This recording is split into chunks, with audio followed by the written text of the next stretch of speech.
Eric pitch son idée, et je m'en rappellerai toute ma vie. Ariel regarde en disant « Ouais, c'est pas mal, mais idéalement, ce serait qui ?» Et donc, l'un et l'autre ont dit Mathieu Kassovitz, mais il a déjà signé avec une série que vous êtes en train de développer. Il dit « Appelle-le ». Je dis « Mais non, mais appelle-le ». Coup de génie, il appelle Georges Clooney en disant « Je te demande pas de jouer dedans, je te demande de nous aider à convaincre des gens. » Et donc, Georges dit « Mais j'ai vu le Bureau des légendes, la version originale. C'est de la bombe. C'est formidable. » Je crois au destin, je crois à l'univers qui parle et qu'il faut savoir écouter. Bonjour à toutes et à tous. Avant de plonger dans le parcours de mon invité du jour, n'oubliez pas de vous abonner à la chaîne pour ne pas louper nos prochains épisodes et pour nous soutenir. C'est très rapide, mais pour nous, ça compte beaucoup. Merci à vous d'être de plus en plus nombreux chaque semaine pour prendre une pause avec nous. Et maintenant, passons à l'épisode.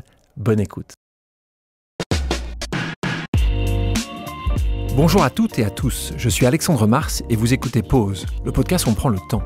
Le temps de comprendre comment rendre l'impossible possible en explorant les parcours exceptionnels de mes invités. Qu'ils soient artistes, chefs d'entreprise, entrepreneurs sportifs ou encore activistes. Résilience, succès, inspiration, ils se dévoilent le temps d'une pause. Soyez les bienvenus.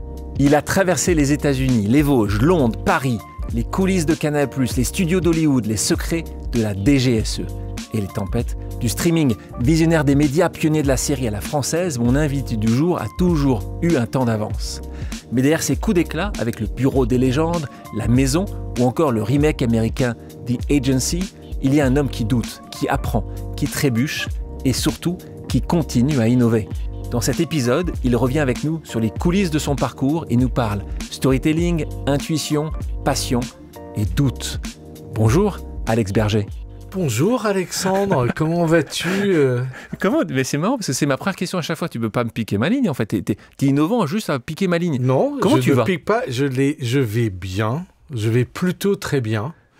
Je suis heureux d'être là parce que j'aime bien cette idée de pause dans la frénésie de mon quotidien et surtout en ce moment, c'est bien de pouvoir respirer. Je suis content que tu le dises. Et c'est marrant d'une manière de le dire. Donc on va, même dans la manière dont on parle, on va prendre un peu plus de temps. C'est vrai que tu es arrivé ici, les gens ne l'ont pas vu, tu es arrivé ici. Voilà, en courant, je sais que quand tu vas partir, ça va être à nouveau en courant. Et ce moment-là entre nous, c'est un moment justement où on va... J'adore. Autant que possible. J'adore. Voilà. Et c'est vrai que toi, tu disais que tu vas bien. Est-ce que c'est ce qui est le cas parfois avec certains invités ou certains amis je vais bien parce que c'est je vais bien, tout va bien, et c'est où tu arrives quand même à être pleinement heureux? Je suis globalement heureux parce que j'éprouve énormément de gratitude pour ce qui m'arrive. Et il faut, je pense, tous les jours se rappeler de la chance que l'on a d'être là, de la chance que l'on a de pouvoir vivre et de pouvoir influencer nos vies de manière différente. Donc c'est vrai que tous les jours, je rends grâce un peu. Mais ça, c'est important pour les gens qui nous écoutent. C'est quelque chose que tu as appris justement avec les cheveux blancs qui sont un petit peu là, qui arrivent au bout d'un certain moment. Écoute, les deux, parce que je te signale que la première fois que nous nous sommes vus, cher Alexandre, c'était au moment avant la première bulle Internet. Là, on est fin des années 90. Ouais. Mais c'est vrai qu'il n'y avait pas beaucoup de cheveux blancs. Mon point, c'est que est-ce que tu penses que la capacité de rendre grâce, d'avoir cette gratitude et d'être heureux de vivre et de la vie que nous avons, tu penses que ça arrive justement avec le temps ou dès que quand tu avais 20 ans, tu disais juste « Oh là là, j'ai beaucoup de chance ». Non, je vais te dire, quand je suis arrivé dans les Vosges, j'avais 10 ans. Hein. Voilà, en 72, j'ai 10 ans, j'arrive dans les Vosges, je ne parle pas un mot de français. C'est un endroit où j'allais en vacances revoir mon grand-père qui habitait dans ce village du Tillot, dans les Vosges, dans les Hauts-de-Vosges. Et c'est vrai que quand j'arrive, les amis que j'ai, alors on va dire quelques années plus tard, les Vosgiens utilisent des noms de guerre, et ça doit dater d'ailleurs de la guerre, et donc tout le monde a un petit surnom. Et mes amis vosgiens m'ont surnommé Tchoun. Tchoun, en patois vosgien, ça veut dire chance. Et franchement, alors, c'était leur perception de quelqu'un qui, comme moi, était né aux États-Unis, qui avait vécu ce contraste extrêmement bouleversant d'arriver de Philadelphie à Le Thillot dans les Vosges, en 72, encore une fois. Et donc, ouais, je crois que j'ai toujours eu une bonne étoile, ou en tout cas, j'ai toujours su apprécier ce qui m'était donné. C'est-à-dire que voilà, dans mon malheur ou dans les problèmes, et on en a tous et tout le temps, la manière de métaboliser pour moi les problèmes que j'ai vécus comme tout le monde, voilà, très tôt, c'était de positiver plutôt pas mal. Je vais maintenant t'appeler Achoun, je trouve que c'est très joli. Tu sais quoi, c'est joli, mais c'est vrai qu'il y a une manière de voir le regard des autres et toi-même par rapport à ta propre existence. Dans l'introduction que je vais faite de toi, je disais beaucoup de choses. Je disais producteur, storyteller, entrepreneur. Comment tu te définis, toi, aujourd'hui? Est-ce qu'il y en a qui a un rôle plus important que d'autres quand je te définis avec ces trois termes-là? Je crois que je suis à la fois un bâtard culturel et un bâtard de tout ce que je fais. En fait, j'utilise mon cerveau droit et cerveau gauche tout le temps. Donc, je suis à la fois créatif, puis j'ai besoin d'une organisation, d'un cadre. J'aime aussi bien le business. Je suis un bourdon, en tout cas, et je passe de fleur en fleur en train de bourdonner et d'environnement en environnement. Il n'y a pas une fleur que tu préfères aux autres en tant que bourdon? Il n'y en a pas une où tu dis c'est plus là que je me retrouve, que j'apprécie être. Ça dépend des moments et de l'environnement et de la conjoncture, etc. Mais je pense qu'aujourd'hui, je suis plutôt un homme heureux de pouvoir m'entourer de gens beaucoup plus intelligents et beaucoup plus doués que moi. Alors, est-ce que c'est une des raisons de ton succès? Moi, pour te connaître, en effet, on l'a dit, depuis la fin des années 90, je te vois toujours un peu avant la vague. Je t'ai vu sur les sujets du câble, je t'ai vu sur les sujets du mobile, je t'ai vu sur tellement de sujets. Et donc, est-ce que ça se travaille, ça, en particulier pour les gens qui nous regardent, qui nous écoutent, qui disent, et moi ça m'arrive souvent, ils disent, mais c'est quoi le prochain grand sujet? Comment y arriver? Comment attraper cette terre du temps? Comment toi tu l'expliques que régulièrement, tu as été capable, c'est parce que justement tu avais le grand écart entre Philadelphie et les Vosges, où tu as toujours été intéressé par l'autre. Comment tu l'expliques ça? C'est très important ce que tu me demandes là, et c'est même très personnel. En arrivant, quand on est immigré, et quand on arrive dans un pays qu'on ne connaît pas, on a un espèce de syndrome du caméléon. On veut fit in, on veut s'adapter, on veut s'intégrer. Et donc, le premier truc que l'on essaye de faire, c'est de comprendre l'environnement dans lequel on est et d'essayer de trouver des ponts avec des gens, essayer de séduire des gens, enfin d'être intégré, d'en faire partie d'une équipe de foot ou de la classe, ou peu importe, on essaie d'en être. Et je crois que pour moi, j'ai dû accélérer le processus très tôt, très jeune. Alors j'étais plutôt créatif, j'adorais écrire des histoires sur des cahiers quand j'étais seul dans ma chambre, puis je m'inventais des mondes comme tout enfant, voilà, avec plein de choses et plein de gadgets ou sans dans sa tête. Mais ce qui a été déterminant pour moi, ça a été cette course absolue de l'intégration. Donc le caméléon devait se renseigner. Donc j'ai besoin de comprendre très vite, de lire, de comprendre, apprendre la langue française dont je ne parlais pas à l'âge de 10 ans. C'était donc en un an, il faut apprendre à parler, il faut apprendre les subtilités. Donc il faut lire beaucoup, comprendre, et donc ça m'est resté. Et donc j'étais toujours curieux de ce que je pouvais vraiment lire. À l'époque, il n'y avait pas Internet, donc aller chercher cette information, aller chercher ce renseignement pour essayer de comprendre ou de ne pas être largué, de ne pas être etc. Et donc, en forgeant ce muscle systématiquement de comment on pouvait anticiper des choses ou ne pas être surpris, ne pas être trop angoissé, et je pense que c'était un réflexe pour pallier à l'angoisse ou pallier au trauma ou autre chose, c'était vraiment systématiquement d'être surinformé.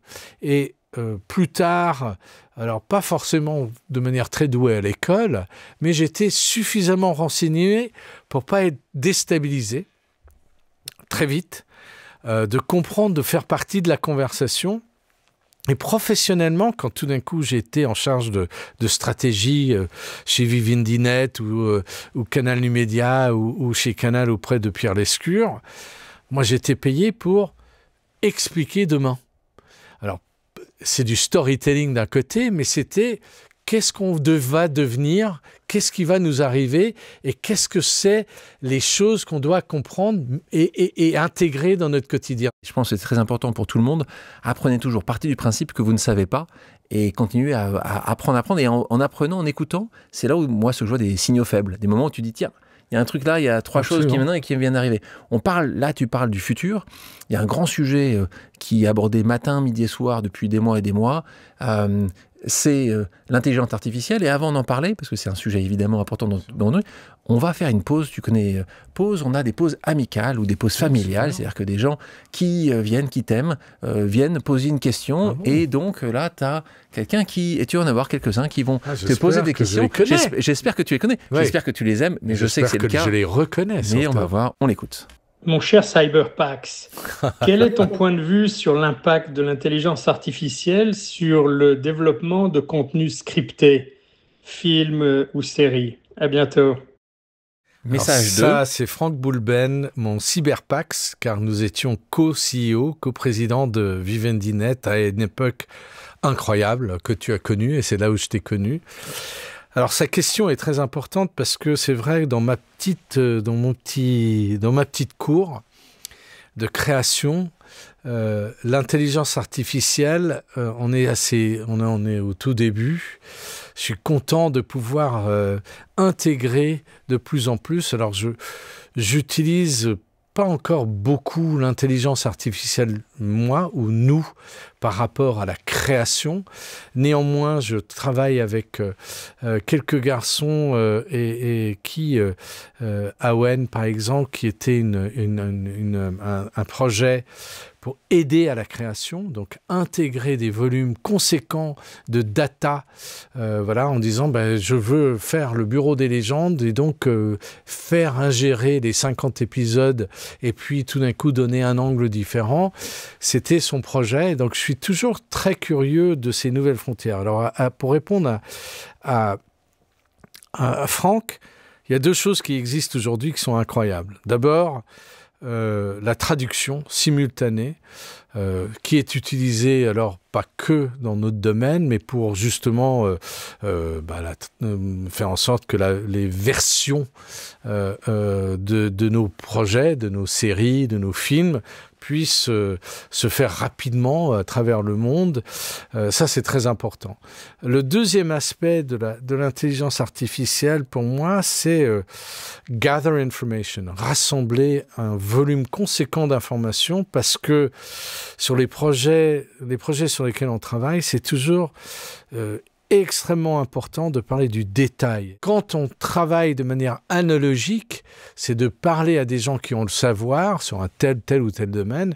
Là, on avance beaucoup plus vite sur des sujets peut-être plus... Mais tu penses, si on prend le bureau des légendes, 5 ans de 5 saisons, 5 ans de travail, est-ce que tu penses, avec du recul, puisque ça a commencé il y a à peu près 10 ans de ça, est-ce que tu penses que tu aurais fait des choses différemment avec l'intelligence artificielle? Est-ce que tu penses que le rendu, qui est magique, aurait été différent, plus magique? Tu penses que ça aurait été fait plus vite? Ça, c'est une question qu'il faut poser à son créateur et aux auteurs qui étaient autour d'Éric Rochant.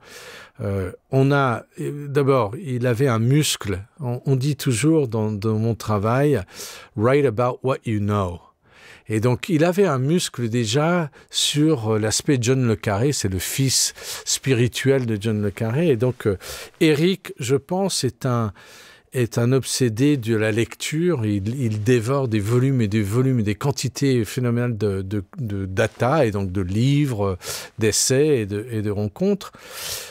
Je pense qu'on aurait pu, à l'époque, peut-être répondre à certaines questions peut-être accessibles par l'IA aujourd'hui, qui n'étaient accessibles que par l'être humain à l'époque. Par exemple par exemple, sur des processus, des protocoles à l'intérieur d'un service de renseignement.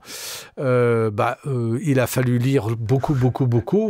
Je vais prendre un exemple, c'est l'interrogatoire d'un malotru se fait interroger par l'État islamique. Le soin au détail de ce que ça voulait dire cette façon de faire, évidemment, on aurait peut-être eu accès par Perplexity ou Claude ou autre de quelque chose de plus évident. Alex, on revient un peu, tu en as parlé tout à l'heure. Je te vois à Philadelphie, là où tu grandis. Je te retrouve dans les Vosges pour une raison familiale, hein, parce que globalement, c'est ta maman. Papa décide de faire un PhD. Il est mathématicien appliqué, donc informaticien. Et il y a un professeur qui s'appelle Claude Père, qui est le grand ponte dans son domaine, qui est à Nancy, à Polytechnique de Nancy. Et donc, il dit, on va partir, il a fait sa thèse à l'université de Pennsylvanie, il dit on va aller dans les Vosges, chez maman, enfin chez grand-papa, et pour 1 an. Et donc, c'était la famille de ta maman. Famille de ma mère. Et donc, ce qui devait être 1 an, on charge toute la maison et tous nos affaires sur le France, on part de New York, on arrive à... C'est le paquebot, le paquebot à l'époque, bien imaginé, au Havre. On descend la voiture américaine, nos bagages, etc. Et on va habiter chez grand-papa. Et cette année, qui devait être 1 an, il finit sa thèse et on repart à Philadelphie. Ils ne sont jamais repartis. Il y avait aussi une raison, c'est qu'il a à un moment dû reprendre... Ma mère a dû reprendre l'affaire de son père. Son papa. Donc il y avait aussi un besoin d'avoir une... Je pense que c'était la conséquence du fait qu'il soit resté. Donc c'était parce que je pense que ma mère, qui était artiste, oui. Et ça c'est un peu ma dualité, cerveau droit et cerveau gauche. Mon père très mathématicien, informaticien, ingénieur de l'aérospatiale. Et ta maman artiste. Et ma mère peintre. Et voilà, on tombe sur un Alex.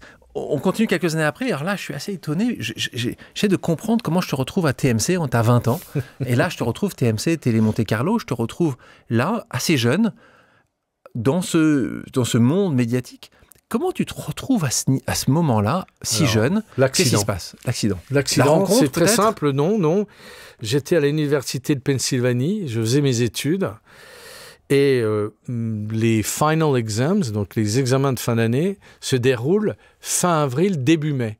C'est-à-dire que le 5 mai, tu as fini ton année. C'est tôt. Mes potes en France finissent fin juin, début juillet. Donc j'ai 2 mois à cramer. Donc je vais dans l'appartement de mes parents qui était à Aise-Village et je postule en écrivant une lettre à la poste, en laissant mon numéro de téléphone fixe, en disant voilà, je suis disponible pendant 6 semaines, 8 semaines pour travailler avec vous. Je suis obsédé évidemment par le monde médiatique. C'était déjà à l'époque. Hein. Ouais. Mais d'où ça vient ça? Ta maman, t'es dans les Vosges.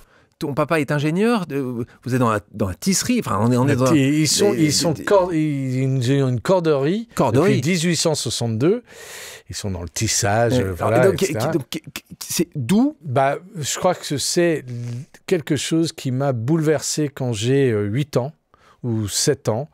Ma mère me voit regarder après le sport, donc aux États-Unis on arrive tôt l'après-midi, on fait ses devoirs et on va faire du sport, beaucoup de sport. Et après, je regardais la télé. Et ma mère, ça la rendait dingue. Donc, il y avait 2 télés dans notre maison à Philadelphie. Elle arrache le cordon de l'arrière de l'appareil. Ah oui, donc elle est très agacée, là. Et là, mon obsession était, j'étais émerveillé à l'époque, Star Trek 68. Je regardais des histoires absolument incroyables. J'ai dit, ça, on peut... vivre des histoires, je ne comprenais pas ce que c'était les métiers d'auteur ou de scénariste ou de réalisateur ou de producteur. Je dis mais ça, c'est un truc de dingue. Et je regardais les films d'horreur. J'étais très jeune et j'étais obsédé et compulsif. Et donc... Tu vois, ce manque ce manque à 8 ans, Ah quand t'as ouais, un je pense truc, que tu te c'est le dis, geste, c'est le trauma absolu de J'adore. ma mère c'est les traumas qui qui nous fait font que faire des choses. Hein. je suis obsédé par l'idée de rentrer Donc, dans le cinéma, la télé et tout ça. t'envoies J'envoie c'est quoi la une réponse? lettre et je reçois un coup de téléphone sur le fixe et je réponds et c'est Michel Lacroix qui est le directeur général de Télé Monte Carlo qui appartient à à la principauté de Monaco à ce moment-là et qui me dit mais vous êtes dispo, venez demain. Donc je viens et j'avais fait un peu des stages à Philadelphie, je comprenais un peu l'environnement, mais alors vraiment à 2 balles, hein, j'avais aucune idée de rien, mais j'avais une énergie, j'avais envie, j'avais une obsession. Donc évidemment, j'arrive, je m'étais renseigné quand même un petit peu pour ce que je pouvais connaître de TMC. Rendez-vous d'1 heure, il dit tu commences demain. Stagiaire à TMC à l'époque, j'étais le grouillot du chaouche du stagiaire qui apportait les cafés aux stagiaires. J'étais au plus bas de l'échelle, mais j'étais dans le temple. Et je voyais des choses. Et le malheur des uns fait le bonheur des autres. Cet été-là, à la fin de l'été, je suis resté beaucoup plus longtemps que je ne devais. Je vais retourner à Philadelphie, mais j'étais comme un fou, j'étais dans mon élément. Et la princesse Grace de Monaco décède dans un accident de voiture. Et ce Michel Lacroix vient me voir en disant tu parles anglais? Je dis bah ouais. Tu vas t'occuper de la mondovision des obsèques, de la coordination de la mondovisation des obsèques. Et je dis je ne sais même pas ce qu'il est en train de me demander. Je dis bien sûr, pas de problème. Donc, je vais évidemment voir les gens autour de la machine à café ou à l'étage en dessous. Il y avait RMC en disant c'est quoi une mondovision? Qu'est-ce qui se passe? Donnez-moi les détails.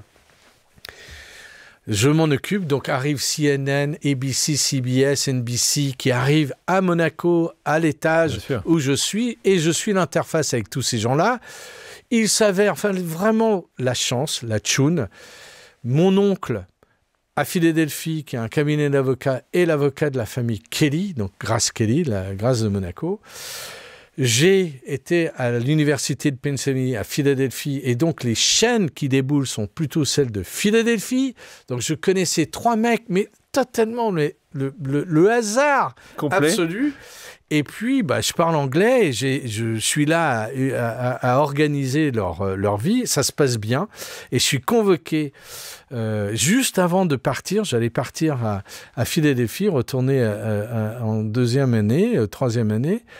Et Jean-Claude Eberlé, qui est le patron d'RMC, TMC, me convoque et me dit, et là je pense que je vais être viré, je ne sais pas quoi. Qu'est-ce que tu as mal fait? Il ne me regarde pas, il a devant lui une lettre, et là, sans me regarder, il dit Monsieur Berger, il ne demande pas de m'asseoir, rien. Monsieur Berger, voilà, j'ai devant moi une lettre du palais qui félicite RMC et TMC pour la couverture des obsèques et de toutes les cérémonies concernant la princesse Grace. Et donc, je sais à quel point vous avez été instrumental là-dessus. Là, j'ai toujours pas dit bonjour, je suis tétanisé. Tu écoutes.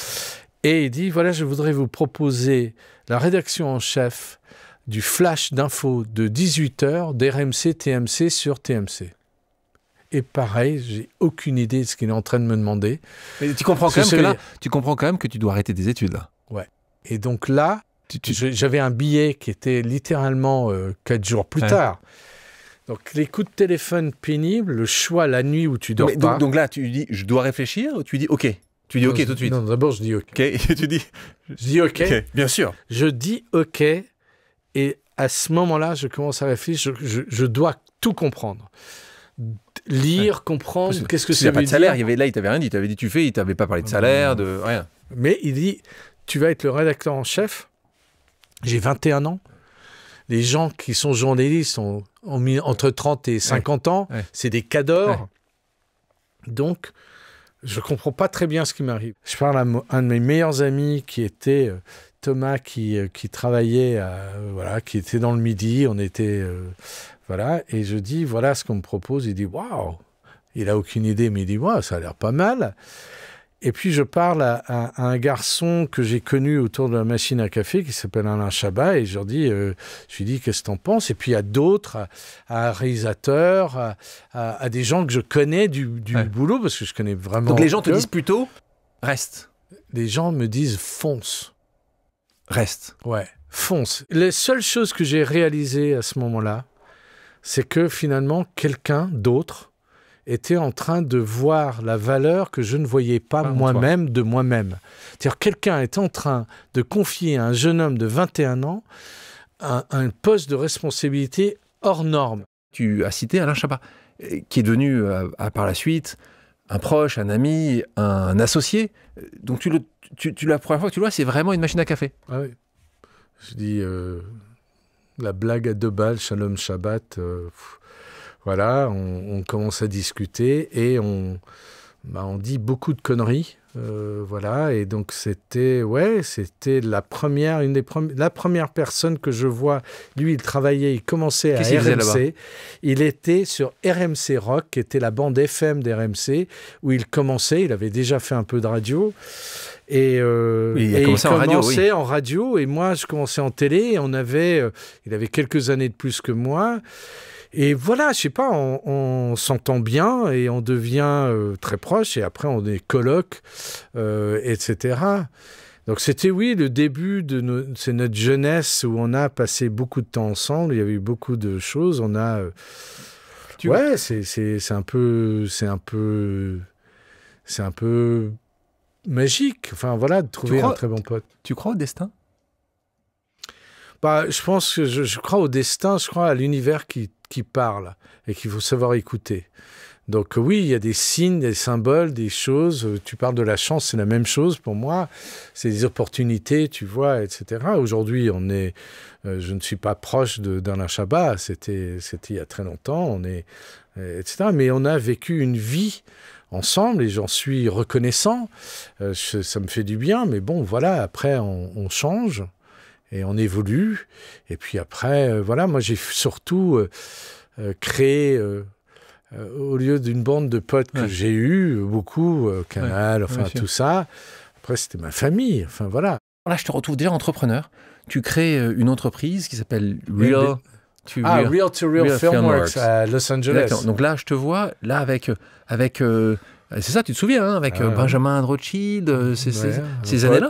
Et un autre pote. C'est des gens que j'ai connus qui sont décédés, qui sont partis. Il y a dans la religion juive, Kippour est un jour du grand pardon où on essaye de réfléchir à plein de choses. J'ai plein de Kippour dans ma année où je pense à tous les gens qui sont plus là. Même un instant. C'est juste, je dois me rappeler. Et donc, Real to Real Filmworks, on est au début des années 80 à Los Angeles et Edmond de Rothschild, le père de Benjamin de Rothschild, dit vous allez monter une boîte, qu'est-ce que vous allez faire? Et j'ai connu Benjamin, on était encore étudiants, lui à Genève, moi à Paris, et on se voyait, on sortait, enfin on avait 16 ans, on faisait le con, quoi. Et il avait un truc, je ne savais pas qui c'était, mais il avait un truc, il avait un génie assez étonnant. Et il a dit, moi je veux faire du cinéma. Alors je dis, moi je travaille déjà, j'ai été à TMC, et donc j'ai dit, écoute, j'ai 2-3 idées de ce qu'on pourrait faire, regarde ce qui est en train de se passer dans le marché.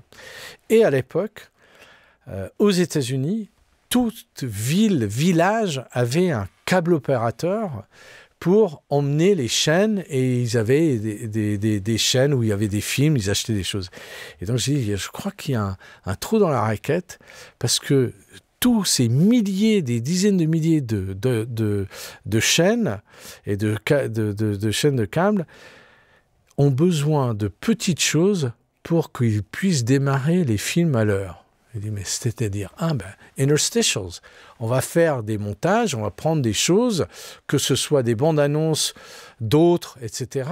Et pour quelques dollars, voire quelques dizaines de dollars, on va les vendre à droite, à gauche. Mais sauf qu'avec la masse, ça faisait beaucoup de ventes.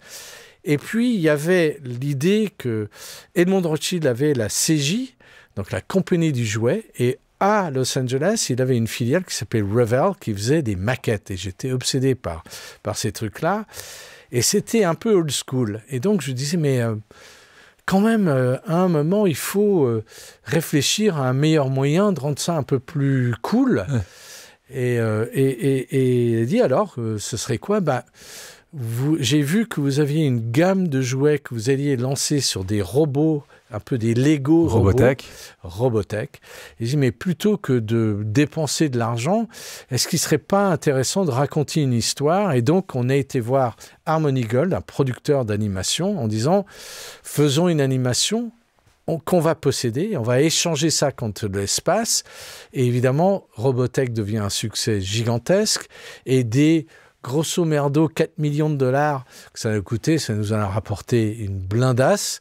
Et donc, très heureux, Edmond Rothschild, pour nous remercier, dit, bon, maintenant, vous vendez votre affaire et vous venez à Genève de venir faire un vrai métier sérieux de financier. Et c'est là où je te retrouve. À Genève, son fils ne pouvait pas dire autre chose que oui, papa, mais toi, pourquoi tu le rejoins ? Pourquoi tu vas à Genève ? Parce que je suis fasciné, encore une fois, par... d'abord, je ne suis pas bon en finance, mais je suis plutôt extrêmement pointu en médias et les gens qu'on avait... Oui, c'est un peu large quand même. Ouais, mais à Genève, quand on est dans la banque, on parle d'acheter des actions dans l'acier, dans l'automobile, dans le chocolat, etc. Et il y a un garçon qui arrive à la banque privée rue de Hesse, moi, et on me dit, pour ta formation, tu vas être analyste financier.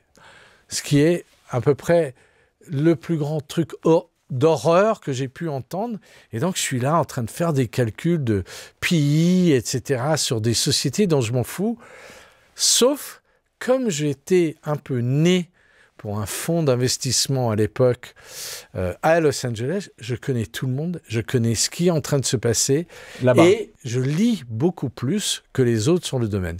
Et à Genève, personne n'est spécialiste. Et donc, tout d'un coup, à la banque privée, il y a un jeune mec, un petit ricain, qui fait des shows pour expliquer ce qui est en train de se passer dans les médias, dans les télécoms, etc. Et c'est pas mal. Je t'arrête 2 secondes. Est-ce que tu penses que le fait que tu sois américain, forcément, c'est l'innovation, forcément, c'est la nouveauté, forcément, je suis un ovni. De toute façon, je suis un ovni, tu restes pas si longtemps que ça. Tu restes 2 ans. Alors après, on continue. Là, en marketing. Je suis là pour toi. Tu veux prendre autant de temps que tu veux. Pas que pour moi. Et c'est une histoire que je connais bien. On les oublie parfois, les histoires. Est-ce qu'on les réécrit, les histoires ? Oui, je pense qu'on édite. On améliore un peu. Voilà, on essaye de faire en sorte que les gens s'y intéressent un peu plus. Oui, parfois, moi, je suis très intéressé par les échecs. Je suis très ravi d'avoir toujours des histoires merveilleuses. Comme je le dis, les échecs sont les aspects les plus importants d'une carrière. Et à un moment, au début de NBDC, j'ai fait une émission, un magazine hebdomadaire avec Bataille et Fontaine sur Canal Jimmy, qui s'appelait Le meilleur du pire. Et j'ai inventé ce magazine pour parler de tous les échecs dans tous les domaines. Le Crédit Lyonnais, Raymond Poulidor, qui était l'éternel numéro 2, le turbotrain, le Goupil, enfin peu importe. Et ça a été très important pour moi parce que c'est la manière de vivre les échecs et d'en sortir quelque chose de positif. Tu me parlais de NBDC, alors là c'est ton côté extrêmement bon en marketing, vous prenez les initiales des 3 personnes donc Tim Newton, Tim Newman, Alex Berger et Antoine Decaune. Notre obsession à NBDC, nous qui étions jeunes à l'époque, on était des jeunes adultes, était cette frustration de ne pas voir à l'antenne des choses qu'on aurait bien voulu voir. Et donc, on se rue dans ce gold rush, cette ruée vers l'or, on y va et on commence mais je pense que je pondais 25 projets par jour, enfin par semaine. C'était quoi la répartition ? Toi, c'est toi qui... Vous Tim Newman est le meilleur vendeur qui existe sur la planète Terre. Tu peux lui dire non, tu peux l'humilier, tu le jettes par la porte, il rentre par la fenêtre, ou la cheminée ou dans ta tête d'une manière ou d'une autre. Il y arrivera. Et il était plus âgé que nous et avait une vraie, un network de contacts dans la télé qui était unique. Antoine Decaune, c'est le prince de l'audiovisuel. Jacqueline Joubert, sa mère, Georges Decaune, son père, il est l'enfant de la télé absolu et il a une verve, il a une intelligence incroyable et puis il est rock'n'roll. Et donc, ouais, c'est Antoine Decaune qui me présente Tim. Antoine dit, je viens d'être viré de Canal après la première année. J'ai envie de monter une boîte, il y a plein de trucs à faire. Je suis I'm game, allons-y. Je suis dispo. Je pars de Genève, je monte et il dit rencontre Tim. Et donc voilà. C'est quoi votre grand succès? Rapido. Tu nous rappelles le concept? Succès, c'est très simple, c'est un magazine de culture, musique et culture. Antoine Decaune faisait des plateaux rapides avec les mains dans le dos. Gilles Verland, qui était un journaliste incroyable, faisait les voix des 4 sujets ou 5 sujets de 4 minutes 30 que l'on avait dedans. Yves Bigot était notre rédacteur en chef. Vendu à qui? Alors, vendu d'abord à TF1 sous un autre format. Je ne vais pas rentrer dans cette histoire qui est dingue, mais en tout cas, vendu à la BBC, puis à Canal. Et donc dans Canal, ce vous êtes temps-là, remonté par... ouais, et Canal, voilà, après ça a duré des 10 ans. Et puis on a vendu cette Rapido dans 16 pays et à la BBC 1. C'est-à-dire en prime time, Antoine Decaune faisait un espèce de Maurice Chevalier qui insultait les Anglais avec son franglais qui était formidable. Et dans le doute, les gens, ça passait. Et on pouvait dire des choses incroyables. On va parler justement du développement de certaines de tes séries à l'international. C'est la première fois, en fait, ou une des premières fois qu'une émission devient rapidement, en fait, à l'international, et en particulier sur la BBC. Toi, pour toi, c'était un peu logique, tu t'es dit, on va tenter, ou tu dis juste, c'est normal, quand je vendrais quelque chose quelque part, j'irai partout. On n'a pas le choix. On a un budget de 200 000 francs par semaine pour faire cette émission. C'est pas ça, enfin, peu importe. Quel que soit le montant, en tout cas un montant conséquent. Un montant faible, D'accord, super faible. Voilà.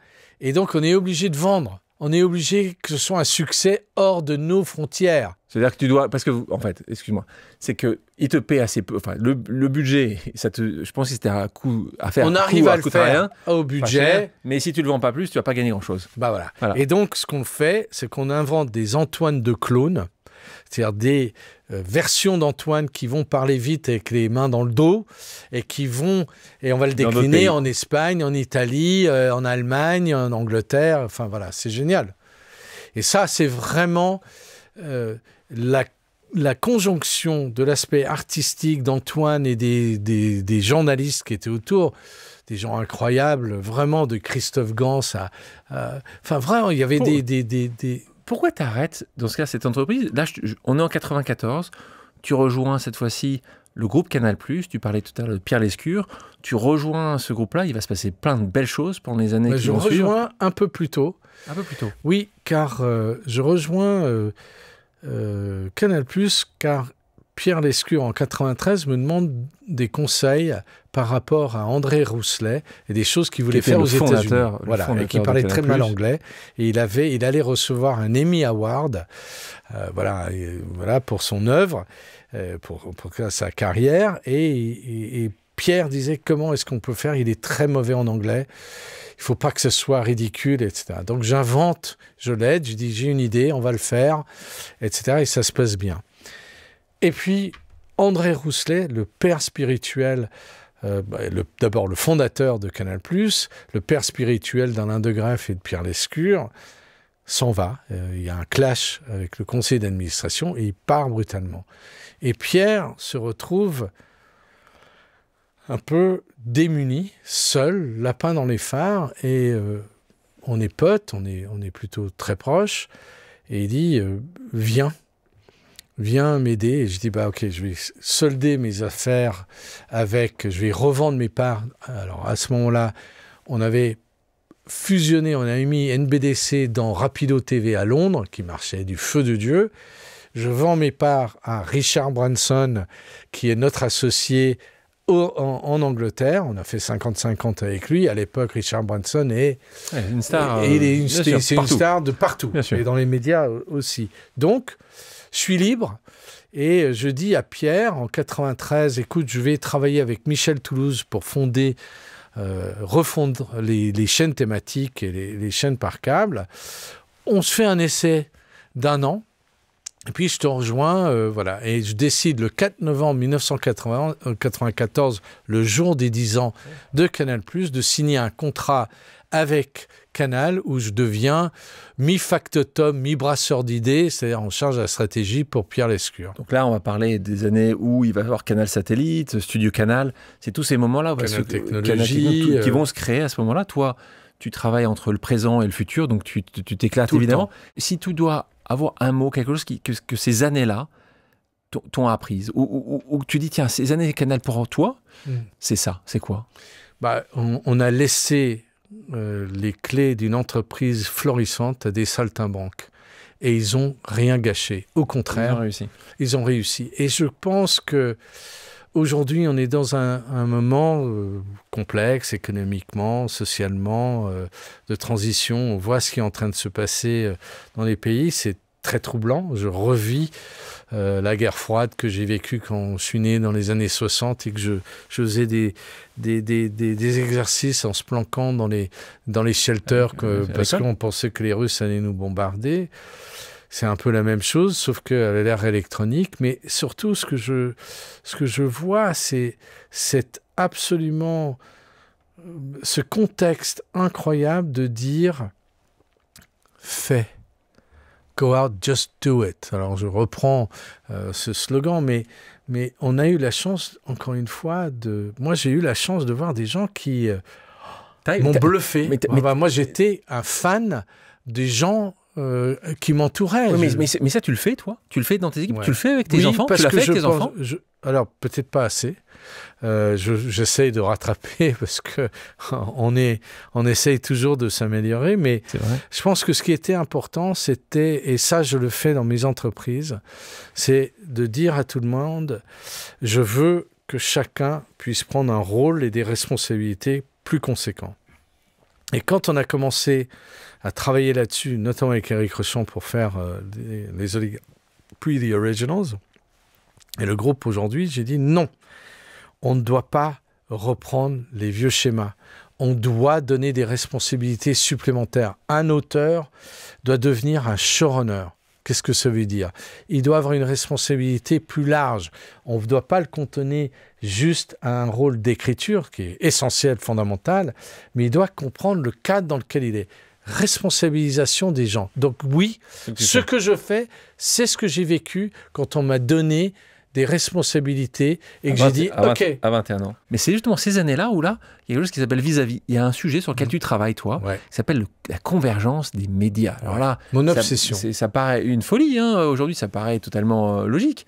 À l'époque, convergence des médias, c'est dingue. Et donc toi, c'est ces années-là, on est sur vis-à-vis, c'est là où tu vas rencontrer Franck Boulben quelques années après, où ta vie va dinette. Comment justement, tu es inaudible, comment tu deviens audible? Est-ce que tu arrives à devenir audible? J'espère devenir audible et il y a Explique ce qu'est la convergence des médias à l'époque. Canal Numédia et Vivendi-Net, c'est en gros tout ce qui est non-télévision, donc sur d'autres supports, Internet. Alors à l'époque, 56K, on n'est pas... un modem filaire. Un modem filaire lent. Et donc, mon idée était de dire comment est-ce qu'on peut faire migrer les contenus d'un téléphone Nokia à écran à la télé connectée, les boîtes que nous avions, Canal Satellite, et évidemment l'ordinateur. Et comment est-ce que ça peut se passer de manière totalement fluide? Il faut écrire des protocoles, redimensionner les objets, les images, compresser, etc. Donc, je vais voir Alain Leduberdère et une demi-douzaine d'ingénieurs qui travaillent à la technique de Canal. Et je dis, voilà l'idée. L'idée, c'est tout ça doit être fluide. Et donc, j'appelle ça très sexy, j'appelle ça le portail multi-accès. Et donc, j'essaye de vendre ça. Donc, on a dû dépenser, 1 million de francs, donc 150 000 € pour faire les modèles de tout ça. Et à l'époque, Jean-Marie Messier, qui était donc qui est le patron, le grand patron de Vivendi, d'accord. Qui s'appelle pas encore Vivendi, c'est la Générale des Eaux, voilà, plus gros actionnaire de Canal. On essaye d'expliquer ce que c'est ça. Et là, il voit la lumière. C'est un banquier, un génie financier, pas surtout, mais en tout cas, génie de ça. Il dit, faut y aller. Et de cette idée à moins d'1 million de francs devient on a fusionné avec Vodafone pour 35 milliards, je crois, je ne sais plus combien c'était dingue. Et donc, ça existe, c'est le précurseur. Mais ce qui est accélérateur du mouvement, c'est le 5 janvier 2000, quand AOL fusionne avec Time Warner. Et là, je vais voir d'abord Pierre Lescure, et il est 16h, quand la dépêche tombe. Et je dis, là, il y a un problème. Il dit, c'est-à-dire, on va être des intermédiaires. Et donc, je dis, le futur, notre plus gros vendeur, non, on achetait tous les films de Warner. Maintenant, à la diffusion, distribution directe avec nos abonnés potentiels. À travers l'Internet. Qu'est-ce qu'on fait? Il dit, ah ouais, ça va être embêtant. Oui, ça va être embêtant. Et il dit, va voir Messier. Donc, 1 heure plus tard, je suis dans le bureau de Messier et je dis, voilà la situation. Et il dit, et qu'est-ce que tu suggères? Je dis, c'est pas compliqué. Soit on achète Sony, soit on achète Universal. Pourquoi? C'est tout ce qui nous manquerait. Donc, musique, film, donc c'est système. Toi derrière l'acquisition de Seagram. Absolument. Qui donc était une famille derrière qui possédait... Je vends le concept et donc le truc. Et Pierre Lescure dit, je m'occupe de Nobuyuki Hidei, qui est le patron de Sony, qui allait à Davos. Donc on est en février, début février, et Pierre dit, je vais aller lui parler à Davos la semaine prochaine. Quelqu'un doit voir Bronfman. Moi, on m'envoie à New York.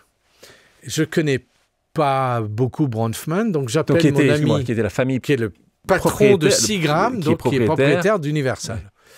Et j'appelle mon ami Terry Semel, un homme qui a Alzheimer aujourd'hui. Et donc, j'appelle Terry et je dis, écoute, j'ai besoin de toi.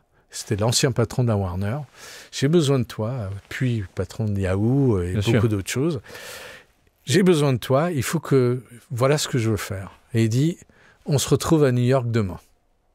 Et donc, je vais et je fais les premiers pitchs pour expliquer, voilà, Canal, on veut fusionner Canal et Universal.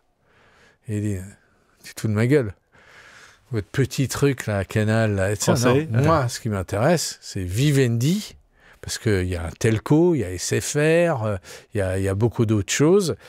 Canal et Universal, donc tripartite. Et je reviens, Pierre revient, et Hidei a dit, no, ça ne m'intéresse pas, ça ne se passera jamais. Ouais.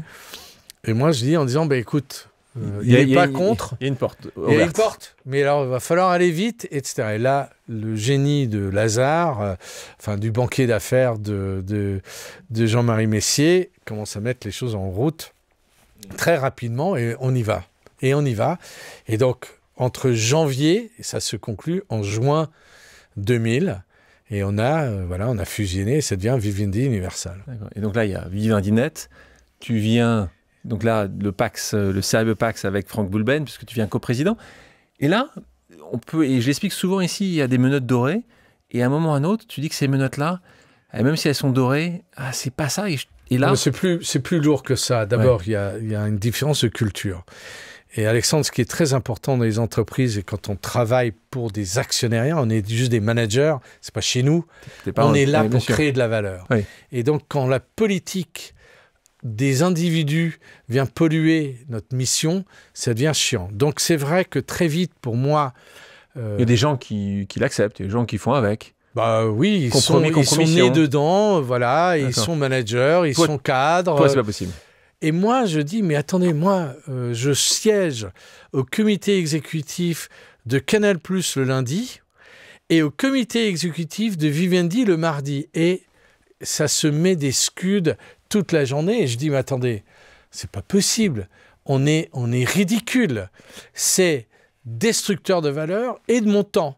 Donc, à un moment, et très largement grâce à des gens que je trouvais n'étaient pas dignes de l'univers dans lequel il était, dont un mec qui s'appelle Denis Oliven, j'ai dit, attends, moi je vais y aller, je vais partir, vous allez faire ce que vous avez besoin de faire, et en septembre 2000, je quitte le groupe. On va continuer nos pauses, on va écouter une nouvelle pause amicale, quelqu'un qui nous laisse un message, et qui nous laisse un message sur peut-être ces moments-là, ces années-là, ces instants-là, dans la fin de ces années où tu vas trouver sur l'étape d'après. On écoute ton ami. Bonjour Monsieur Berger, c'est Monsieur Torgman. Si je vous dis 23 rue Ganneron, dans le 18e à Paris, qu'est-ce que ça vous évoque? Je t'embrasse. Alors, on parle d'un producteur... Harry Torgman, il fait Bref 2. Il ne fait pas que ça, hein. Il fait plein beaucoup de choses. C'est un brillant producteur. Alors, cet homme-là est stagiaire juridique chez WAM, dont je suis actionnaire minoritaire. Donc là, c'est la société de production d'Alain Chabat à l'époque. Voilà. On est en train de faire des choses merveilleuses. Burger Quiz, petit coproducteur d'un grand film qui s'appelle Mission Cléopâtre, et puis et puis plein d'autres films. Et donc, c'est... à ce moment-là, je rencontre ce garçon qui est étonnant. Et on est rue Ganneron, et on est en train de réinventer plein de choses. D'abord, pour Burger Quiz, une room, donc un atelier où il y a jusqu'à 14 auteurs pour gratter les questions de Burger Quiz, 600 questions pour en garder 60 à la fin de la journée. C'est une usine à conneries. C'est une usine à, justement, inventer des choses, etc. Et donc, très à l'américaine. Et puis, il y a beaucoup d'autres choses. Donc, je fais un deal avec Studio Canal pour le compte de chez WAM, qui est la société d'Alain Chabat, qui est un first look deal qui nous permet d'avoir de l'argent pour développer plein d'idées, tout en leur promettant de leur rendre 5 films au bout de 5 ans. Et donc, Harry arrive dans un moment où ça n'arrête pas. On fait de l'animation. Avez-vous déjà vu sur M6 ? On fait du flux avec un jeu extraordinaire. On fait des films. On est en train de faire plein de choses. Et c'est une éponge, ce mec-là. Il voit tout, il comprend tout, il interprète tout. Et il se forge. C'est un peu comme toi tout à l'heure. Tu me dis, c'est le caméléon qu'il n'aurait pas dû être parce qu'il faisait du juridique. Il est devenu, en fait... c'est juste toi, t'es devenu. Oui, et il a eu une opportunité qu'il a saisie. Il a saisi, c'est important. Et je le respecte beaucoup, je l'aime beaucoup. Et je le salue. On va s'arrêter sur un moment clé de ta carrière, qui est les légendes. Donc, oui. Tu sais que les gens disent les légendes, mais le bureau des légendes, parce que maintenant il faut aller en entier, parce que pour les gens comprennent ce que c'est. Oui, donc on a même, ici j'ai mis la partie, parce que là on va parler de la partie américaine. Le bureau, le bureau, et The Agency, qui est la version américaine. Donc ça, est-ce qu'on peut dans une vie professionnelle avoir plusieurs succès comme celui-là, d'après toi ? La conjonction d'étoiles est rare. Et je pense que ce qui était incroyable, d'abord, quand j'ai commencé à travailler avec Éric Rochant, quand il est venu me voir la première fois, on doit être en 2006 ou 2008, et il cherche, lui, à trouver un moyen de faire des films de manière plus indépendante. Et donc, on a eu une idée ensemble de titrisation du cinéma, donc vendre des parts pour faire des films. Ce projet va très loin, mais ne se matérialise pas, mais on parle toujours de ce qu'on a envie de faire, de films, mais plus on parle de séries et de ce qui est en train de se passer en Angleterre, aux États-Unis avec HBO, et en Scandinavie et ailleurs, et en Israël, bizarrement toujours. Et donc, on commence à réfléchir à une méthode. Je dis, mais qu'est-ce qu'il te faudrait? Parce que Eric me dit à ce moment-là, je n'oublierai jamais, non mais je ferai jamais de télé. C'est un art mineur en France que de faire de la série de fiction. Je dis, ok, j'entends, je respecte. Il y a quand même 2-3 trucs qui valent le coup de regarder. Qu'est-ce qu'il faudrait, selon toi, changer pour que ce soit pas un art mineur? Et donc, je l'emmène aux États-Unis. On est en train de développer The Oligarchs, les oligarques, donc une série sur la chute du mur de Berlin et l'arrivée de l'ultra-capitalisme russe. Et donc, voilà, c'est sur l'histoire, etc. Une merveille qu'on développe pour Canal+ et HBO aux États-Unis. Et donc, je l'emmène rencontrer mes amis auteurs, showrunners, dont Todd Kessler, qui a fait les Sopranos, qui a fait Bloodline, qui a fait plein de choses qui sont absolument incroyables. Et on se met dans la room aux États-Unis et je dis, théoriquement, Eric, tu comprends tout, mais tu comprends pas ce que ça veut dire.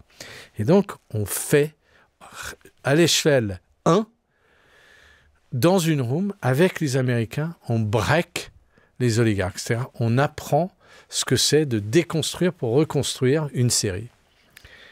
Et il regarde. Et il dit, voilà, la room, donc cette writer's room, elle est au premier étage. En dessous, il y a le studio de tournage. Au bout du couloir, il y a le montage. Toute l'équipe de production est de l'autre côté. Et il dit, mais pourquoi ? Et là, il a une révélation absolue. Il dit, ouais, parce que tu luttes contre le temps. Et il faut avoir 0 déperdition de temps. Au bout du couloir, pour les montages, tout se passe en même temps. Au même endroit. Et tu livres en un an. Et déclic incroyable, tout d'un coup, il comprend et il dit, ça y est, essayons d'emmener ça avec le droit du travail, avec le droit d'auteur, avec les particularités de l'exception culturelle française. Mais là, on tient un truc nouveau et intéressant. Mais là, c'est quelques années après, parce que là, on parle de 2015, la diffusion. Mais on commence à travailler. Quand est-ce que vous commencez ? C'est un travail juridique colossal. On passe d'un temps fou entre 2008, où on fonde The Oligarchs, et 2013, où on est en train de le faire. Donc, quand même, c'est 5 ans. Il faut le financer. Je finance. Ouais.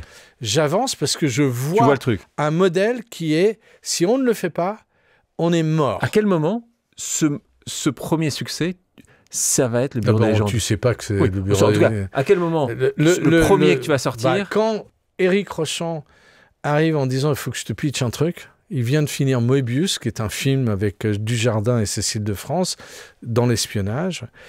Il finit, et littéralement le lendemain, alors, il faisait ça avec EuropaCorp, qui étaient des gens qu'on connaissait bien. Et il me le pitch, il y a 90 secondes, je dis, c'est de la bombe ce que tu es en train de me raconter, j'adore. Et donc, ok, on va appliquer ce que nous avons étudié depuis 5 ans à cette nouvelle série, cette nouvelle idée, le Bureau des légendes. Et donc, ce qu'il faut comprendre dans cette ergonomie, c'est que d'un côté, le génie créatif d'Éric Rochant, auteur, réalisateur de cette idée nouvelle, se marie avec un mec qui s'appelle Alex Berger, qui a un processus militaire.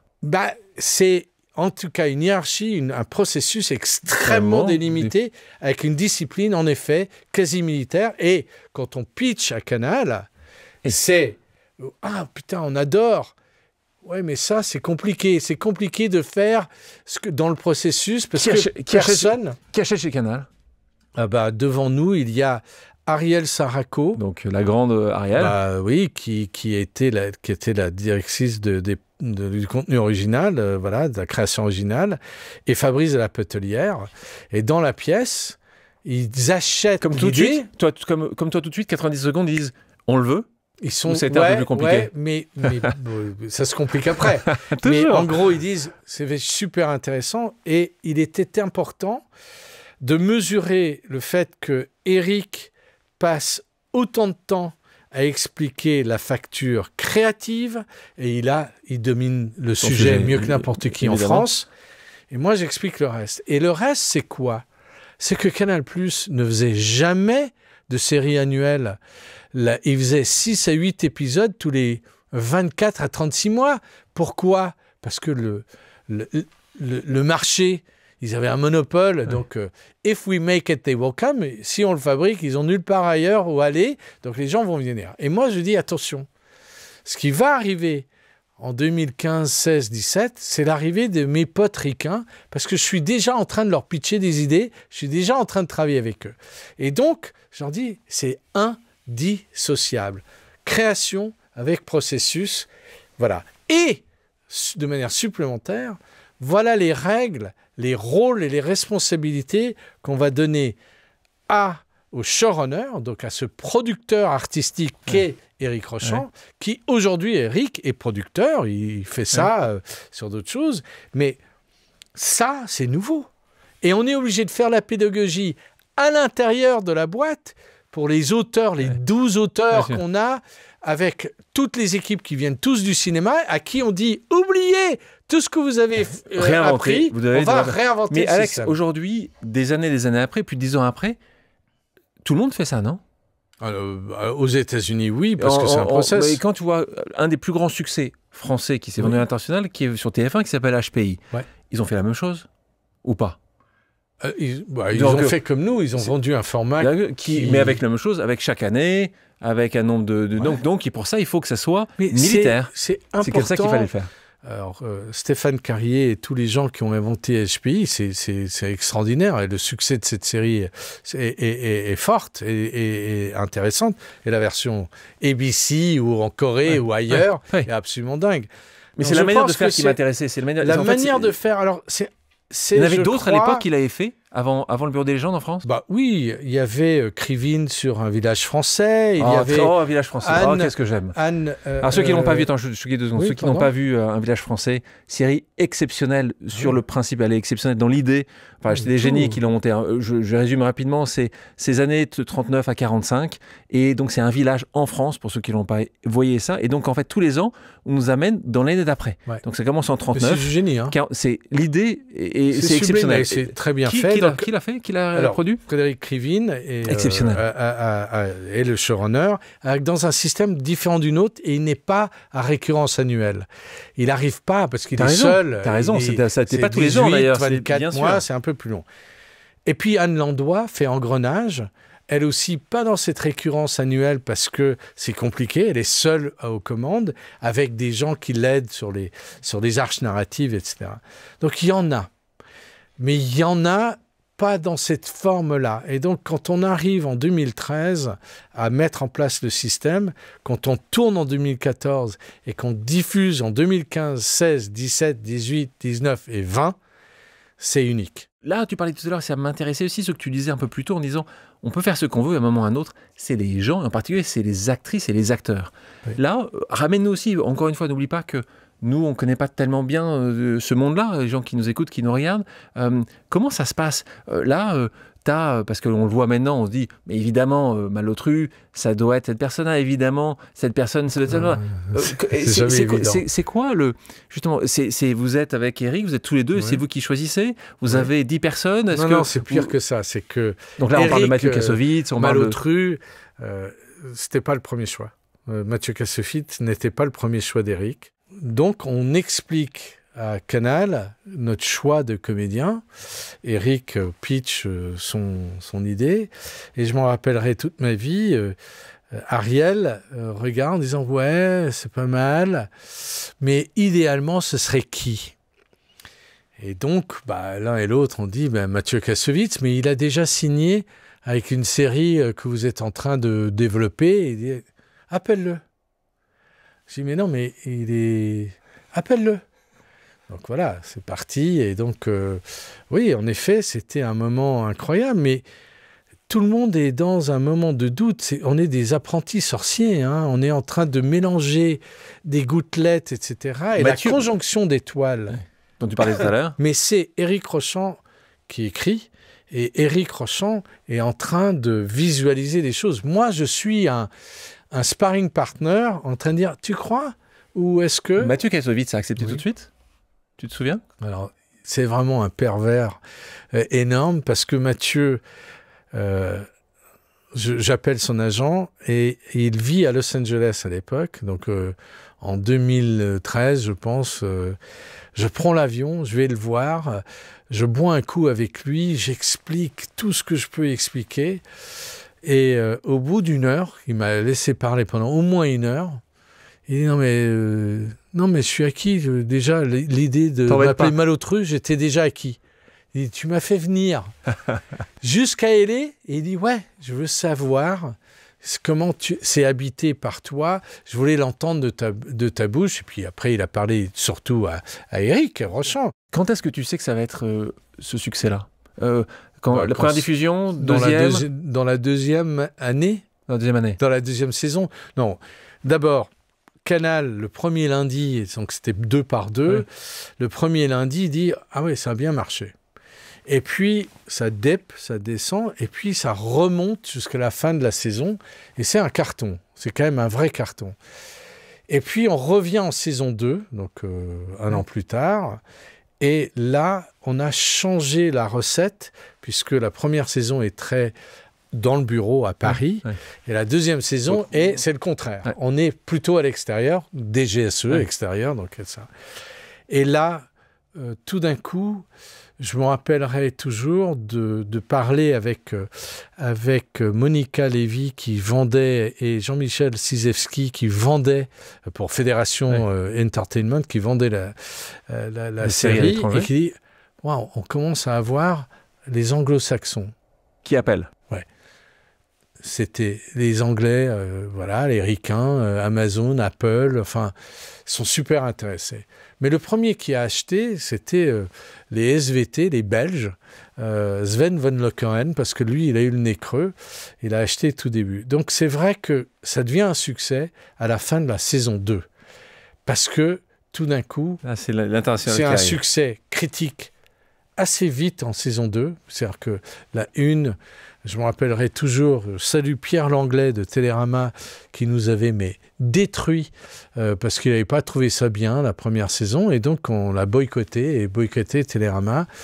Mais quand il a vu les 10 épisodes, il a dit finalement c'est assez pas mal.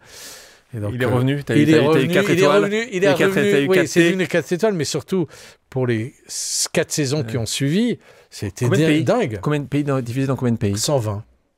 C'est ouf. Non mais j'étais en train de parler de ça à l'heure du déjeuner. On ne se rend pas compte d'un succès parce que c'est pas palpable.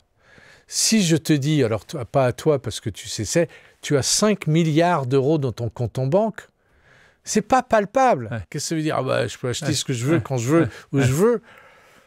Mais c'est pas quantifiable, je pense, pour l'être humain et pour le cerveau. Donc pour nous, ça a été... Le succès, on est partout, on a des prix partout. Le New York Times, tout d'un coup, nous décrète le top 3 de la décennie des meilleures séries jamais vues. Est-ce qu'il y a de la fierté à ce moment-là ? Est-ce que tu es fier ? Ah, mais je suis... je pleure souvent. Tu pleures souvent ? Je pleure souvent. Je suis très ému aux larmes. D'émotion ? Ouais, d'émotion. Je suis sensible aux émotions et je pense qu'on ne peut pas faire autrement quand on fait ce métier. Attends, on est en train de réfléchir à un truc. D'un point à des multi-points, je dois convaincre des gens émotionnellement de venir dans une histoire et de vouloir s'engager avec des personnages, avec des situations absolument incroyables. Que ce soit dans la maison ou que ce soit dans Eldorado qui arrive sur Arte ou d'autres, ouais, si tu n'as pas quand même l'idée de dire si je suis froid et c'est juste un produit, alors tu es à moitié moi je peux battu. en me connaître quand même comme ça.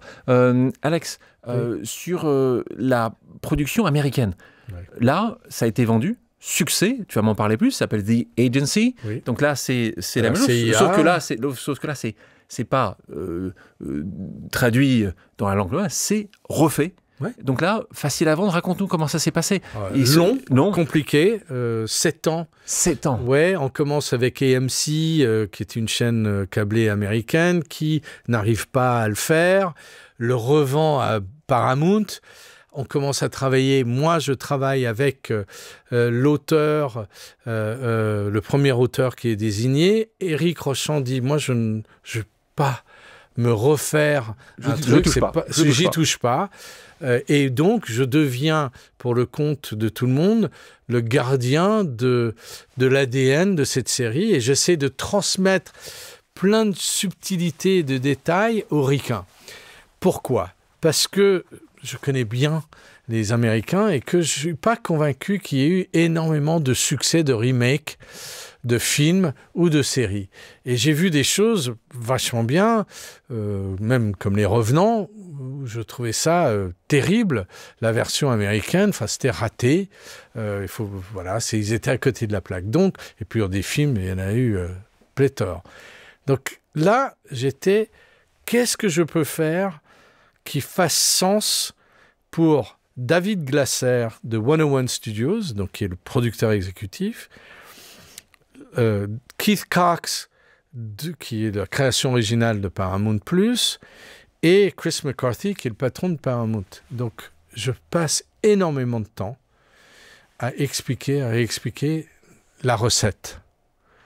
Et pourquoi, et les subtilités de la recette. Et David Glasser passe la barre. Alors, il est producteur de Yellowstone, Lioness, Tulsa King, Mobland, c'est juste colossal. C'est la nouvelle star. Et lui, il fait ça depuis longtemps. Et donc, il le comprend. Ils comprennent que ce qui est important pour moi, c'est qu'il reste extrêmement fidèle à la création originale d'Éric Rochant et de ses auteurs, mais qu'il fasse quelque chose de nouveau et intéressant. Et donc, quand je vends le contrat, je leur dis, voilà, vous avez le droit de refaire ce que était le Bureau des légendes aux États-Unis au sein de la CIA. Et ce qui est devenu The Agency, c'est exactement ça. Donc, c'est le service des clandestins, c'est exactement les grosses lignes narratives, avec quand même des grosses différences aussi. Est-ce que tu es content du produit final ? Ah, mais j'adore. Sur 10 ? J'adore. T'adores ? Mais j'adore. Ah, d'accord. J'adore pour les deux raisons que j'évoque. 1, c'est fidèle. Et 2, c'est original. Il faut le faire, c'est difficile. Les frères Butterworth, Jez et Paul Henry, ont fait un travail de dingue.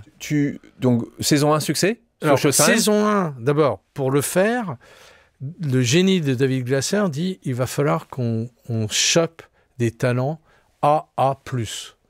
Et donc, coup de génie, il appelle Georges Clooney en disant « Je ne te demande pas de jouer dedans, je te demande de nous aider à convaincre des gens. » Et donc, Georges dit « Mais j'ai vu le Bureau des légendes, la version originale. C'est de la bombe. C'est formidable. » Michael Fassbender, j'ai vu, c'est de la bombe. Ma femme et moi, on a regardé en entier. Ça march. Richard Gere, pareil. Jeffrey Wright, pareil. Jodie Turner-Smith, pareil. Tous les gens qui sont dedans ont une référence incroyable qui est la version française. Est-ce que les États-Unis, moi je l'ai vu dans le monde de mon monde de la tech, quand j'ai un succès ou j'ai eu du succès aux États-Unis, les montants étaient 10 fois plus importants que... Est-ce que c'est la même chose dans ton monde ? Oui. Est-ce que quand tu as un succès là-bas, les contrats sont 10 fois plus importants ? Oui, et puis tout est dans tout. Un succès appelle un succès. C'est, comme on dit, c'est le cadeau qui n'arrête pas de donner. The gift that keeps on giving. C'est-à-dire que le Bureau des légendes, c'est colossal, c'est un chiffre d'affaires, et ça continue. Si ils font bien, et si on fait tous bien notre métier et qu'on est vigilant... Il ne pourrait pas avoir un Bureau des légendes 6 ? Si. 6, Mathieu Kassovitz, à Cannes Série, disait allez-y, abonnés de Canal, demandez la saison 6, qu'on avait signé déjà Et avant. alors, pourquoi ça ne se fait pas ? Faut demander ça à Éric Rochant. Je pense que ça peut se faire. Toi aussi, peut-être, non ? Oui, et puis moi, j'ai envie de faire un spin-off. J'ai envie de faire... j'ai annoncé déjà la suite qu'on développe. qui sera différente. Un peu, qui sera... Bah oui, le monde a changé, donc... mais j'adore l'environnement de la DGSE, je respecte, j'adore. On parle de succès, il y a aussi des échecs. Tu l'as évoqué tout à l'heure, sans dire que c'était un échec. J'ai l'impression, mais encore une fois, que la maison que tu as sortie sur Apple TV+, d'ailleurs, j'ai adoré ce que tu disais sur Apple TV. Et qu'est-ce que c'était? Tu disais, Apple, par exemple, est probablement, je lis, la pire boîte de l'univers niveau marketing. On parlait de marketing tout à l'heure. La meilleure pour vendre des iPhones, la pire pour la télévision. Oui. Ça, pour toi, l'échec, est-ce que c'est, alors, l'échec ou le succès moyen de la maison? Moi, j'ai jamais vécu, je vais appeler ça, c'est une leçon, et j'étais donc avec les showrunners de la maison aujourd'hui, mais c'est fascinant d'essayer de comprendre pourquoi. Ah ouais. Pourquoi? D'abord, ça m'est jamais arrivé. Pourquoi ça n'a pas marché, c'est ça que tu veux dire? Ah non, je sais que ça a marché. D'accord, ça a marché. Mais ce n'est pas pour autant que ça a été renouvelé. On nous a demandé économiquement de faire de telles coupes qui étaient impossibles. Premier point. Deuxième point, je pense qu'il y a une dichotomie aujourd'hui entre le désir, les objectifs de la technostructure d'Apple, qui doit juste se dire un truc. Mais vraiment, parce que... Attention, parce que faut que tu revendes des produits peut-être à Apple. J'ai aucun problème. Ils sont... dans une curation formidable. Très franchement, c'est le haut du pavé de tout ce qui est création originale, je le pense. Pas forcément en Europe. Voilà. Et donc je n'ai pas... Nos amis Apple américains viraient les équipes Europe, c'est ça que dit Alex. Non, je ne dis pas ça. Je pense que ils doivent comprendre les spécificités d'un continent complexe. Attends, excuse-moi. Dans ce cas, pour toi, à la maison, est-ce que le résultat étant que normalement, vous mettez tellement d'énergie sur la saison 1, il y a une rentabilité uniquement s'il y a une saison 2, 3, 4. Donc, est-ce que tu penses que économiquement, c'est pas un succès, mais tu penses que le produit était bon? Non, mais économiquement, c'est un succès. Oh, en plus, c'est un succès, parce qu'Apple paie bien, oui. Même sur une saison. Oui. D'accord. Donc, pour toi, c'est pas un échec? Non. Et aujourd'hui, le nombre de diffuseurs qui nous demandent de l'acheter déjà aujourd'hui, la première saison, en dehors d'Apple, est étonnant. Premièrement, et deuxièmement, même l'idée qu'on fera pas, mais de refaire, ouais. Mais peut-être un spin-off, on est en train d'en discuter. Toi, justement, on parlait tout à l'heure d'extravertes ou de failles ou de doutes. Toi, justement, tu doutes souvent? Alors moi, je doute beaucoup. Alors sur certaines choses, le doute, c'est des choses irrationnelles. Tu sais, tu dis, est-ce que tu m'as posé la question, est-ce que tu sais quand ça va être un succès ou pas? Non, je sens qu'on a un truc formidable. Est-ce que je doute? Bien sûr. Oui, mais toi en particulier, parce que toi, tu fais beaucoup de choses avec le grand public, donc il y a un doute de savoir si le grand public va accepter. Voilà. Moi, mon métier, c'est moins ça. Donc globalement, c'est quand même moins ça. Toi, ça peut être la séance du mercredi au cinéma. Donc, le coup près, et puis le monde change. C'est-à-dire que la boulimie pour la série est telle aujourd'hui. Avant, on pouvait parler autour d'une machine à café pendant quelques mois, ce qui était le cas du Bureau Légende. Aujourd'hui, en 5 semaines, c'est fini. Tu es déjà passé à 12 autres trucs. On va continuer les pauses et on termine avec une dernière pause amicale. Je vais dire une pause familiale. On va écouter la question que te pose la personne avec qui tu partages ta vie depuis tant d'années, Florence. Alix, il y a quelque chose que j'ai du mal à cerner chez vous. C'est quelles sont les failles qui vous touchent chez les autres ? Et pourquoi? Elle me déstabilise, cette meuf. Elle est géniale, cette meuf. Ouais. Bon, bah ouais, ça, elle est géniale, tellement de niveaux. Quelles sont les failles qui me déstabilisent chez les autres? Je ne supporte pas très souvent l'idée d'être... je dis souvent ça, ne jamais négocier contre soi-même. C'est-à-dire quand on est dans un poste, peu importe lequel, d'auteur, de réalisateur, de gens qui s'occupent de contrats, enfin peu importe, je pars du principe qu'on est légitime. Et la faille des gens qui ont des doutes irrationnels sur leur légitimité, sur leurs compétences, me rendent dingue. Et donc, dans mes équipes, même dans les équipes en face de moi, je parle des équipes en face de moi chez un client, Apple, ils sont brillants. sur tellement de choses.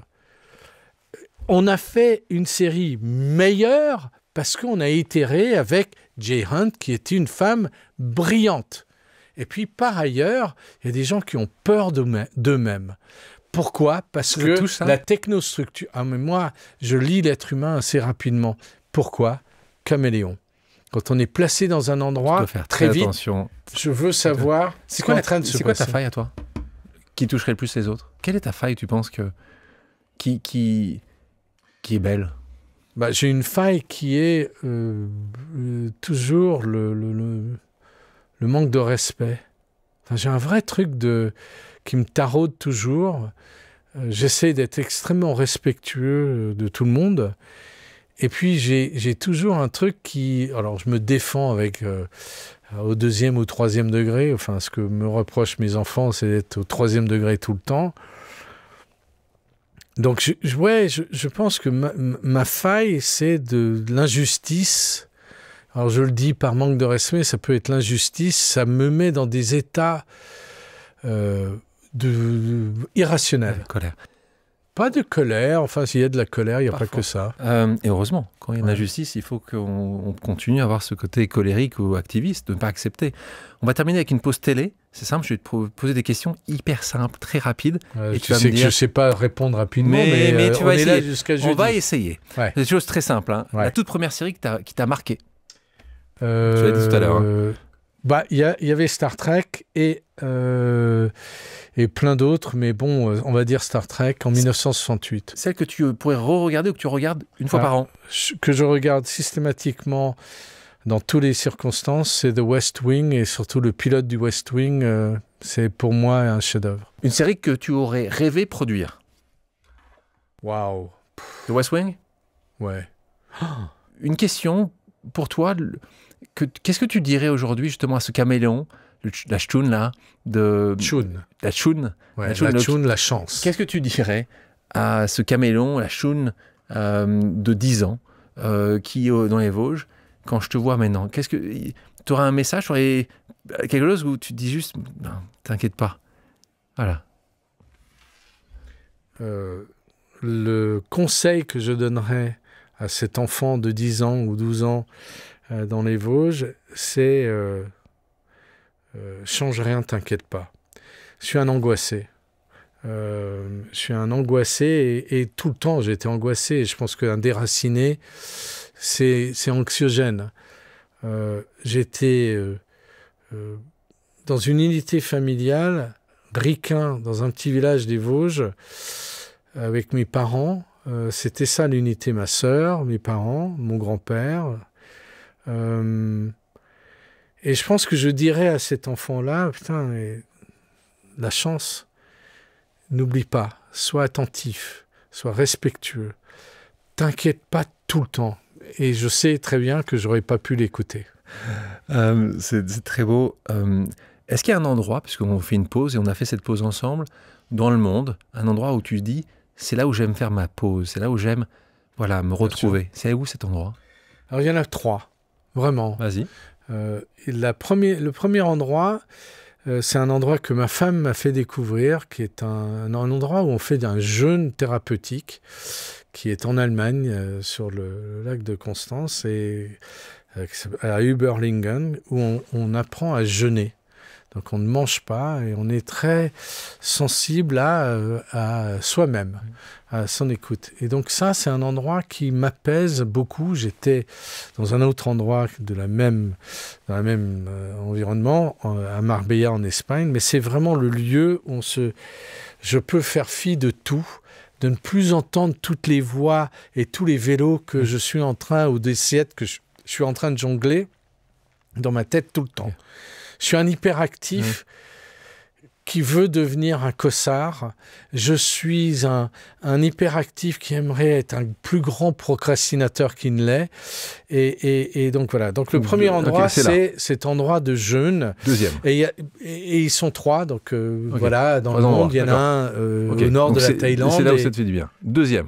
Le deuxième, c'est un endroit bizarre au milieu de l'hystérie, etc., qui est un hôtel de luxe absolu sur la côte ouest américaine, qui est une espèce d'oasis, parce que j'y vais depuis 68, et je vais toujours au même endroit, et j'ai toujours la même chambre, j'ai mes affaires, etc. Quelle ville ? À Los Angeles, à Beverly Hills, et qui est un hôtel... Quel hôtel ? Il s'appelle Beverly Hills Hotel. Donc ça, c'est deuxième. Et le troisième, qui est le plus important, c'est Roussillon, dans le Vaucluse. J'y vais quasiment toutes les semaines. Je me ressource, la beauté de l'endroit, les amitiés, les intérêts de pouvoir aider la collectivité, parce que je fais de la politique, parce que je suis patron d'un musée, je suis volontaire, non ? Pas je suis pompier, mais... je suis je suis responsable du CCFF de Roussillon, donc le comité communal contre les feux de forêt.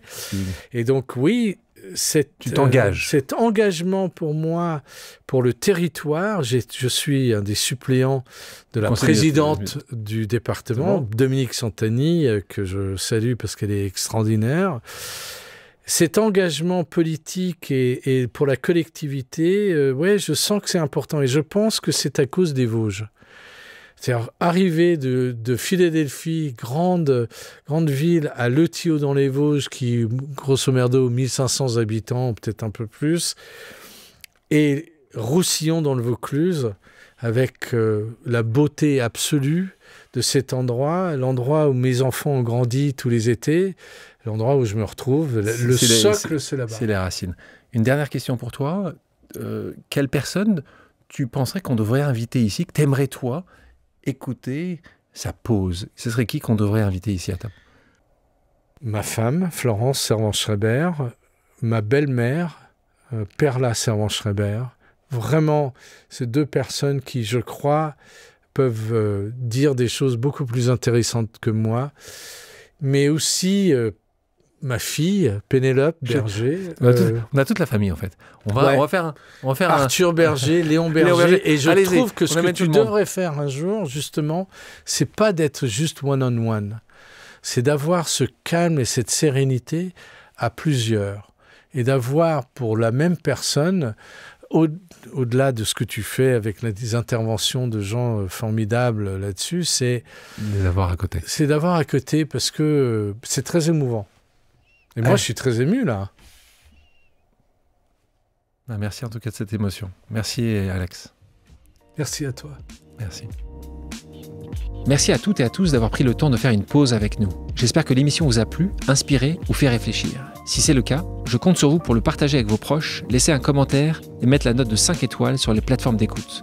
Si vous voulez me suggérer des invités ou simplement me faire part de retours, vous pouvez me contacter via LinkedIn en tapant Alexandre Mars ou bien m'écrire à l'adresse suivante, le podcast pause@gmail.com.